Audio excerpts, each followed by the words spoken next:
시청자 여러분 안녕하십니까. 허진 대사님의 용쟁 호투 시간입니다. 허 대사님 안녕하십니까. 예. 오늘은 그 북한의 지금 최근에 상황이 조금 이상한 쪽으로 가는 것 같은데요. 네. 이 한국 정권의 또 미국 정권의 대북 전략과 관련해서 이야기를 나눠보도록 하겠습니다. 먼저 그 최근에 이제 여러 보도에 북한의 지금 식량 위기나 또 이 환율 변동, 식량값 폭등, 또 중국의 대북 지원이 줄어드는 부분, 그리고 대북 제재, 그리고 더 나아가서 그 코로나로 인한 이 북중 국경 차단 이런 문제들 때문에 북한의 지금 이 식량난이 심각하다. 그리고 이제 매우 구조적인 건데 60년대 이후에 그러니까 약탈적 농업이나 원래 북한이 또 날이 춥고 땅이 농지가 적지 않습니까? 예, 그런 속에서 지금 북한의 그 이 식량의 때 총체적 난국에 빠져 있어 김정은이 6월 15일입니까? 당 중앙위원회에서 그걸 인정을 하지 않았습니까? 맞습니다. 어려움이 있다. 자, 근데 이런 부분에 대해서 북한이 지금 왜 저걸 인정하고 저렇게 나섰을까요?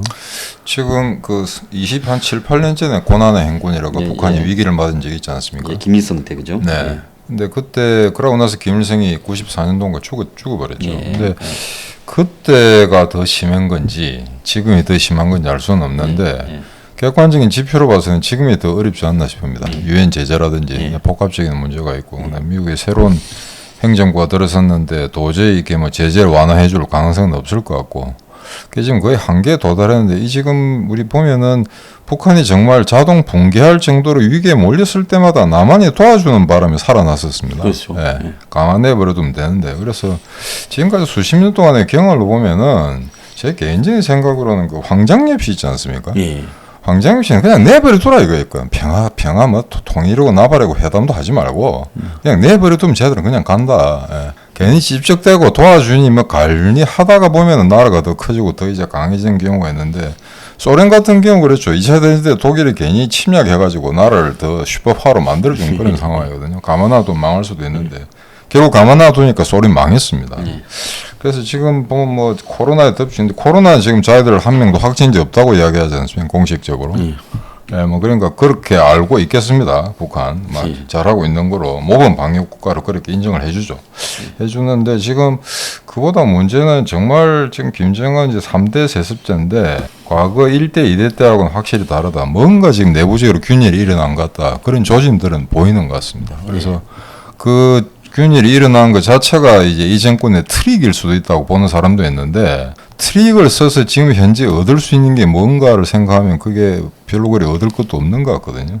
그래서 지금 이제 정치, 경제, 외교적으로 굉장히 사면초가라는 건 확실한 것 같고 이런 상황에서 북한이 지금 매달릴 수 있는 거라고는 중국밖에 없는 것 같은데 과연 이 북한이 한국보다 더 친중적인가 하는 건 별개의 문제입니다. 그래서 요거는 지금 바이든 행정부가 들어서고 나서 아주 그 숨가쁘게 뭔가 일련의 과정들이 있었고요. 지금 이제 공을 북한에 넘겼었는데 북한이 1차로 반응을 보이긴 왔습니다. 그래서 당분간 아마 지금 이 시점부터는 크게 저희들이 노트할 만한 이벤트는 없지 않을까. 당분간 이래 좀 냉각기를 두고 조금 있다가 이제 북한의 도발이 이어지든지 아니면 어떤 양자적 다자적인 측면에서 북한에 이제 그 새로운 손길을 뻗는 그런 외교술이 등장할지는 모르겠습니다만 일단은 지금 바이든 행정부 들어서고 나서 대북 전략은 1단계는 일단 종료가 되지 않나 그렇게 평가하고 싶습니다. 자, 그 한 열흘 전입니까? 성김이 방한을 해가 이제 그 한국에서 한미일 그 북핵 대표들이 3자 회동도 하고 그랬는데 그때 이제 직전에 김정은이 대결이든 대하든 원하는 대로 해주겠다 이래서 이제 성김이 북한에 대해서 나름 좀 기대를 좀 가졌다 이렇게 했는데 그 다음날 김여정이가 나서가 꿈도 꾸지 말라고 또 이렇게 못을 박는 이런 행태가 나타났거든요. 4박 5일 동안 뭘 했는지 4박 5일은 상당히 긴 기간인데 그 긴 기간에 비해서는 별로 그렇게 그 3개국 협의한 내용이 언론에 자세히 보도되지는 않았습니다. 그런데 처음에 문재인이 미국 갔을 때 성김을 북한 대사로 이제 특별 대사로 임명한다니까 뭐 상당히 뭐라 할까 뭔가 이 돌파구가 만들어질 것 같은 그런 논평들이 있었는데 사실 성김이 과거에도 한 10년 전에 주한 미국 대사를 했었고요. 굉장히 관료적인 인물입니다. 그래서 이게 뭐 튀거나 자기 어떤 그 대사로서의 재량권을 발휘해서 뭔가 이렇게 뭐 이상한 짓을 할 사람은 아닌 것 같고요. 그래서 이 언론이나 이런 그 우리나라도 좌파 진영에서 성김의 등장이 뭔가 이렇게 뭐 실마리를 제공할 수 있을 거라고 굉장히 낙관적으로 보는 사람들이 많은데 그런 것 같지는 않습니다. 그리고 이 사람이 북한 담당하는 대사라고 하지만 현재 주 인도네시아 대사를 겸임하고 있거든요. 네. 그래서 주 무대는 자카르타고 거기에다가 일이 있으면 잠깐 하겠다는 거지. 굳이 이야기하자면 파트타임 대사입니다. 네. 예, 그러니까 이 사람이 뭔가 큰 역할을 할 수 있다는 거는 말이 안 되는 것 같고요. 그래서 제 생각엔 이게 4박 5일 정도 왔다는 거는 나름 그냥 막 성심성의껏 좀 이렇게 그런 자세를 좀 진지한 자세를 보여주겠다는 그런 태도 같고요. 만약에 미국이 어느 정도까지 진지한 태도를 보였는데 북한이 무시했다라고 하면은 뭔가 북한을 비난할 수 있는 정당성을 가질 수 있겠죠. 근데 너무 처음부터 북한을 냉대한다든지라고 하게 되면은 성의가 없다는 비판을 받을 수 있기 때문에 그런 차원에서는 실무적인 차원에서 성김은 뭐 할 만큼 다 했다고는 생각하고 있습니다. 예. 그때 미국이 네. 북한하고의 뭔가가 좀 될 것처럼 했던 기대는 네. 또 미국이 우리가 생각 잘못했구나 하고 또 원점으로 돌아갔겠죠. 근데 이게 미국도 보면 참 이게 너무 촐싹대는 게 물론 이게 5년짜리 정권을 유지해야 되는 그런 상황이니까 이해는 4년이죠. 2년은 합니다만 북한이나 상대를 두고 지금까지 그렇게 속고 당하고 했으면은 일단은 반응이 나왔을 때 조금 이렇게 좀 이렇게 여유를 좀 둬야 됩니다. 예, 두고 한숨 돌려보고 난 다음에 그 내용을 좀 천천히 분석해야 되는데 뭐 조금 이렇게 대결도 할 수 있다, 대화도 할 수 있다니까 그게 맛이 청신호였냐. 이래 한국 언론도 마찬가지입니다. 미국도 일부에서 그런 걸 상당히 긍정적인 신호로 평가한 사람도 있거든요. 그래서 이런 거는 미국이 앞으로는 좀 더 점잖게 해야 돼. 좀 러시아 좀 배워야 됩니다. 미국 애들은 좀 크레므린 건성도 좀 나타내고 해야 되는데 이 언론 자유가 많은 나라다 보니까 쓸데없이 그냥 언론에서 계속 질의가 오겠죠. 어떻게 생각하냐, 이게 무슨 시그널이냐. 그러니까 답변을 할 수밖에 없는 그런 상황이니까 이해는 갑니다만 이건 앞으로 좀 더 미국이 신중하게 아마 대처해야 될 내용 같고요. 김여정이가 뭐 당장 그때 소장님 첫 방송 그 레코딩 할 때 아마 그때 참모로 끼얹은 것 같고 이어서 리성권이가 이 사람이 2020년 1월 달에 외무상이 됐던 것 같습니다. 이 사람은 더 이상 이제 대화할 지금 기분이 아니더라고 이야기했는데 이성권이가 그 사람 아닙니까? 우리 그 경제인들이 평양 갔을 때 냉면이 목구멍에 넘어가면 이재용이 앞에서 그 이재용이가 전날 술을 많이 먹다가 냉면을 한 그릇 더 달라고 하니까 내 명이 목구멍으로 넘어갑니까? 그 사람 맞죠. 그래서 이게 이 생긴 거 보니까 뭐 전형진 우리가 아는 북한 장군, 뭐 통전부장하다가 이번에 그 외무상이 그렇죠. 됐죠. 뭐 그런 것 같은데 일단은 김여정이가 리성군이 안 한다고 했으니까 당분간은 뭐 특이한 그 변동 상황이나 계기가 없으면 아마 대화가 재개된다든지 그런 건 아마 기대하기 힘들 것 같고요. 자, 그러면 지금 그 이야기는 뒤에 가서 또 우리가 2부에서 다루도록 하고요. 지금 문가리가 타임지, 한때 뭐 뉴스위크지, 타임지 뭐 해가지고 또 이카노미지 해서 세계적인 이 위클리 매거진 주말 잡지였는데 요즘에 이제 많이 위상이 종이 신문이 그렇죠. 이제 잡지가 떨어졌잖아요. 근데 거기에 이제 표지 모델을 했다 해가지고 폼 잡고 나선 건 좋았는데 거기에 문이 이야기하는 발언이 놀라웠죠. 그러니까 그 매체가 문을 표지 모델로 등장시켜 놓고 매체 자체에서 비판을 했죠. 그래서 그 청와대는 이제 그게 표지 모델로 나오니까 인터뷰가 있었겠죠. 사진도 찍고 하다 보니까 그게 마치 뭐 대대적으로 이제 선전을 했는데 이해가 안 갑니다. 왜냐하면 그런 일이 있으면은 외교부에 부탁해서 그 전문 내용을 좀 분석을 하라든지라고 했어야 되는데 이게 뭐 미국에서 그냥 그 소위 말해서 평화의 사도인 양 남북 관계 를 갖다가 지금 돌파구를 열 수 있는 유일한 승부사 뭐 이런 식으로 좀 해가지고 이제 청와대에서 띄웠는데 막상 내용을 보면 굉장히 비판적입니다. 굉장히 비판적이고 거기에 보면 거의 뭐 망상에 가까운 그런 어떤 집념을 나타내고 있다라고 표현했는데 일단 타임즈도 막 세계적 잡지다 보니까 일국의 국가원수를 불러다가 그렇게 망신을 주는 그런 쓰지는 않은 것 같습니다. 제가 전문을 읽어봤는데 그렇게 하면 모욕적인 표현도 없었던 것 같고요. 다만 이 문재인이가 김정은을 뭐라고 했냐면 솔직하고 열정이 있고 결단력도 있고 국제 감각도 있다. 완전히 반대로만 이야기했더라고요. 보니까 있는 사실과는 전혀 반대로 이야기했는데 그에 대해서 이제 그 타임즈를 비롯한 전 세계 보통 이제 상식적인 식견을 가진 사람들이 보는 김정은을 보자면은 일단 유명한 이제 뭐 고사포로 이제 공화국 채용했다는 거, 예, 그다음에 이복 동생 김영남인가요? 말레이시아 그 공항에서 암살한 거, 기타 뭐 말도 못하는 반인륜적인 범죄, 그다음에 비핵화의 합의를 5차례 해놓고는 5차례 다 위반했다는 거. 결국 또 이제 그 뭐 싱가포르에서 비핵화 사기쇼였다는 거, 이 내용들은 타임즈에 다 들어가 있습니다. 그래서 이런 상황에서 이게 상당히 그 뭐라 그럴까, 타임즈가 이제 비틀어서 이제 비꼬한 건데, 이걸 청와대나 외교부, 한국 정부 전체는 또는 야당, 민주당은 뭐 이걸 갖다가 상당히 이제 고무적인 거로 하는데, 이게 알고도 이렇게 모른 척 이렇게 하는 건지 정말 내용을 안 본 건지 모르겠습니다. 근데 지금 상식적으로 생각해 보면 네. 문자기 임기도 지금 사실 뭐 내년 5월까지지만 3월달 새 그 지금 대통령이 정해지면 네.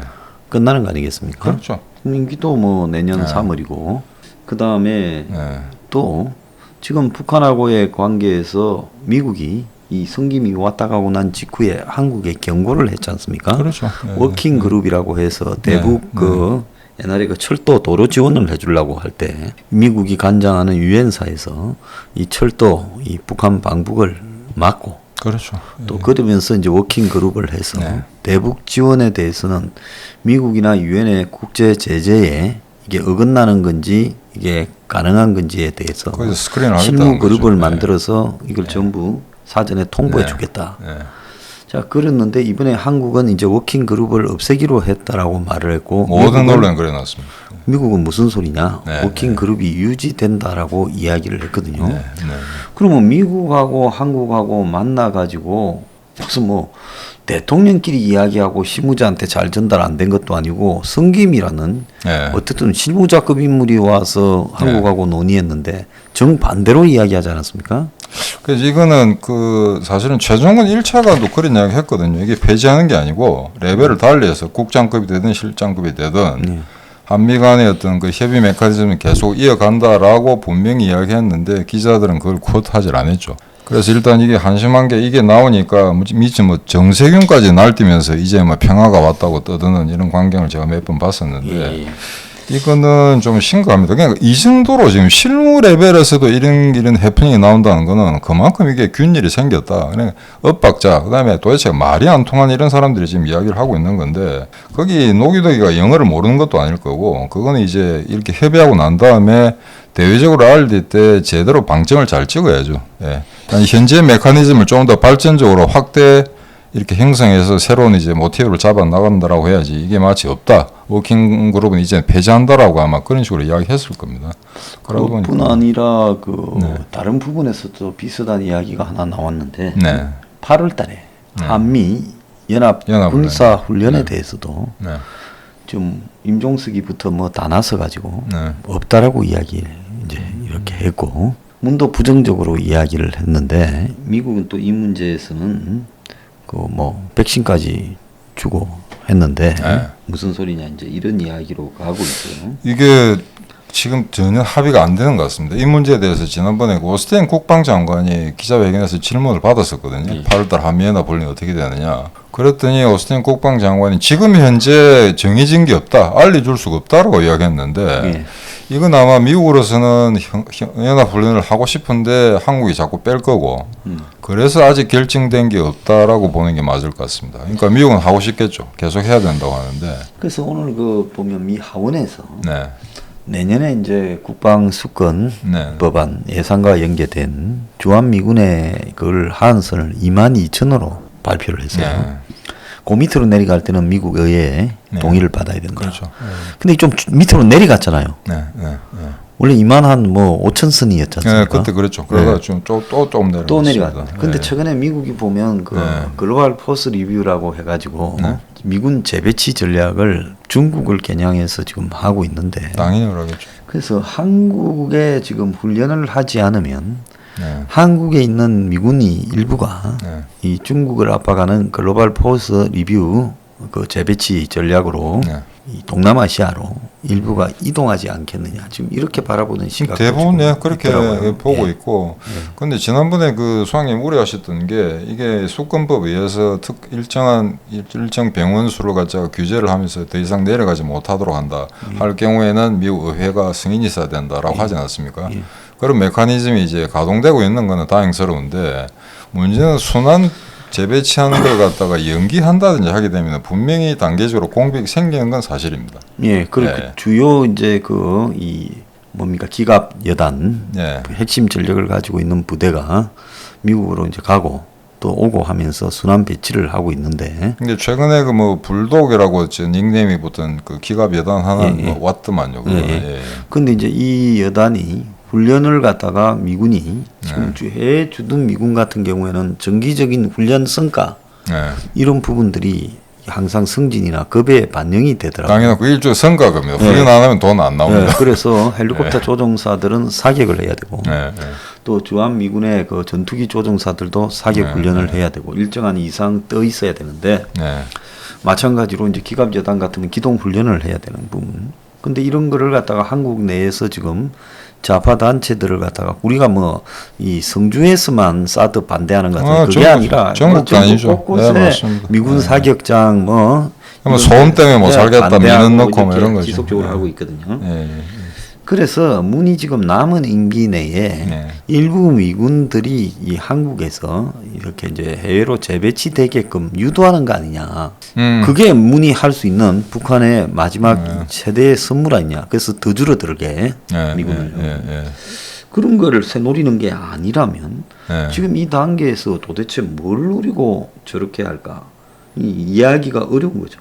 그 뭐 아마 그거는 수장님의 예측이 맞을 겁니다. 결과적으로 미국이 만약 그렇게 응해준다면은 지금 문재인 좌빨 정부로서는 잃을 게 없다. 오히려 우리 북한에 더 이제 평화 정책에 관한 전제 조건들을 하나하나씩 더 마련했다라고 프로파간다에서 할 겁니다. 그러니까 그거는 뭐 당연히 아마 그러고도 남을 사람들인데. 근데 이제 최근에 이 타임즈 기사가 나고 나서 제일 아마 격한 반응을 보였던 게 휴먼 라이츠 워치던가 인권 세계적으로 유명한 인권단체 여기서는 완전히 이제 그 문재인이 이게 타임즈 기고에 드러난 내용을 망상이라고 하는 규정을 해드렸습니다. 규정을 했고 그다음 여러 가지 그 타임즈 기사에 대해서 이제 그 미국에 있는 싱크탱크에 있는 학자들이 이제 인터뷰한 걸 제가 좀 봤었는데 거의 뭐 과대망상증, 메갈로매니악이라는 데 대해서는 다 동의하는 것 같고요.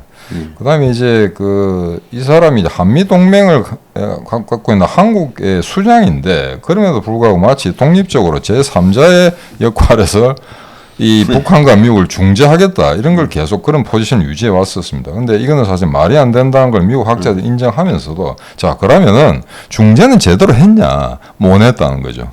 그거는 북한 하나도 감당하기 힘든 한국이 미국을 설득해가지고 어떤 동북아의 평화안정 기조를 유지하겠다 이 사고 자체가 이제 무리하다는 거고요.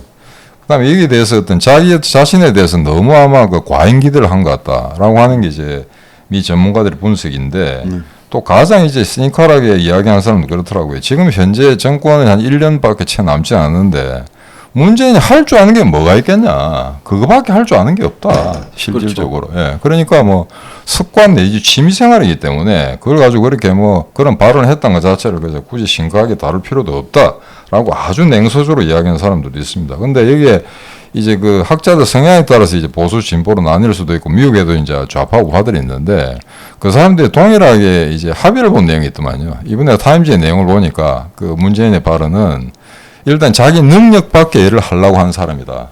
네, 이 점에 대해서는 아마 서로가 다 인정한 것 같습니다. 그래서 사실은 그 사진 양복을 벗고 이제 넥타이 차림으로 의자에 앉아 있는 약간 좀 어색한 포즈인데 그게 무슨 일국의 국가 원수로서 있는 근엄하다든가 권위라든가 그런 걸 체득한 그런 모습은 아니었어요.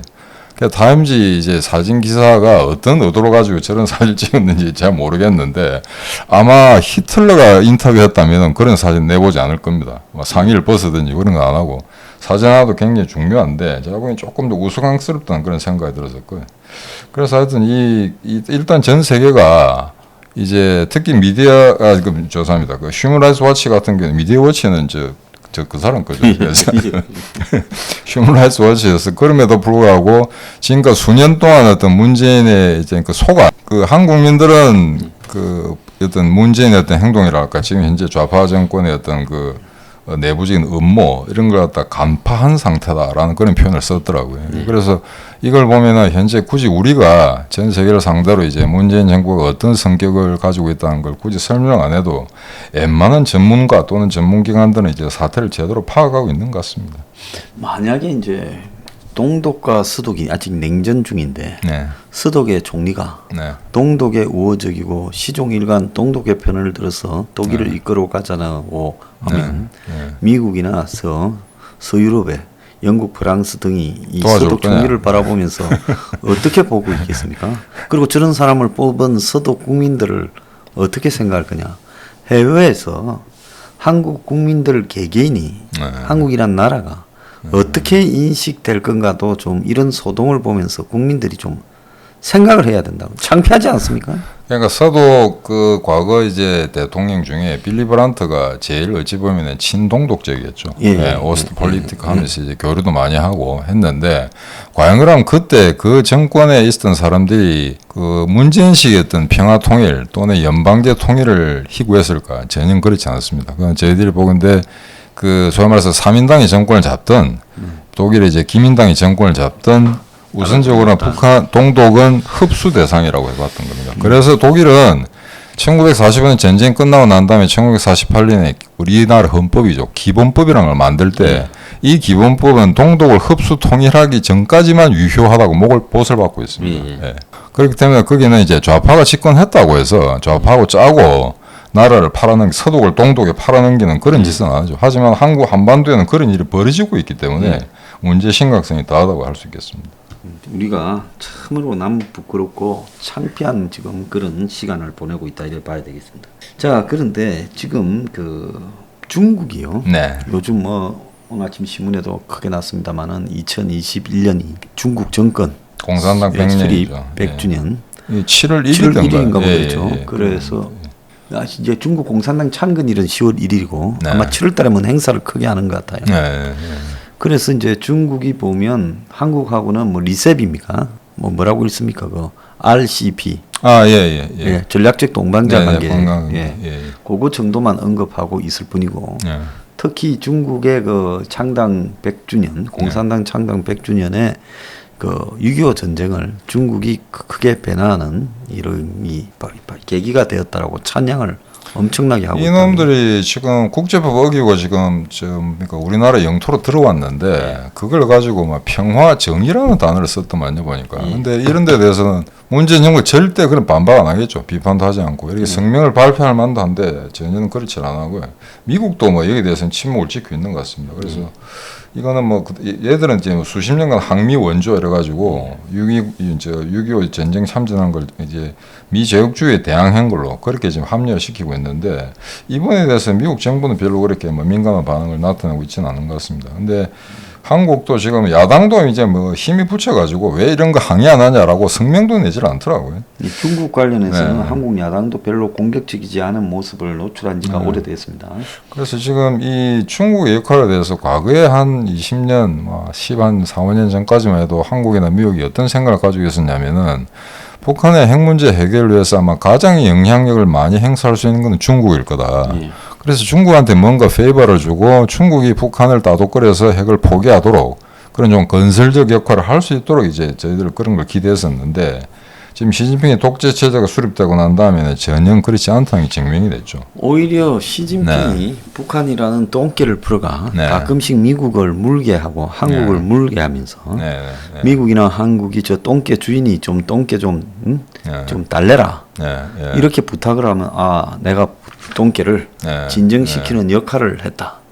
이걸 가지고 또 자신의 기회를 이렇게 과시하거나 또 반대급부를 요구하는 이런 식으로 한마디로 똥개를 먹이가 죽지 않을 정도로 이렇게 사육을 먹이를 주고 시키고 하면서 키우다가 가끔씩은 저 미국이나 한국을 향해서 풀어가 짖게 하고 그러니까 물어 하다가 저 똥개 좀 치하라고 하면 그래 내가 똥개 좀 치아줄게 뭐 이런 식으로 하니까 이제는 세상이 다 저기 북한이 중국에 그냥 똥개 역할을 수행하면서 중국에서 주는 식량이나 중국에서 주는 기름, 또 북한에 약간의 통치 자금도 주지 않겠습니까? 그러니까 지금 북한이 소위 말해서 주체 사상, 그게 자기들 종교인데 그런 입장에서 보자면 그런 역할로 지금 전락했던 것 자체는 북한을 상당히 자존심 상해해야 될 부분이거든요.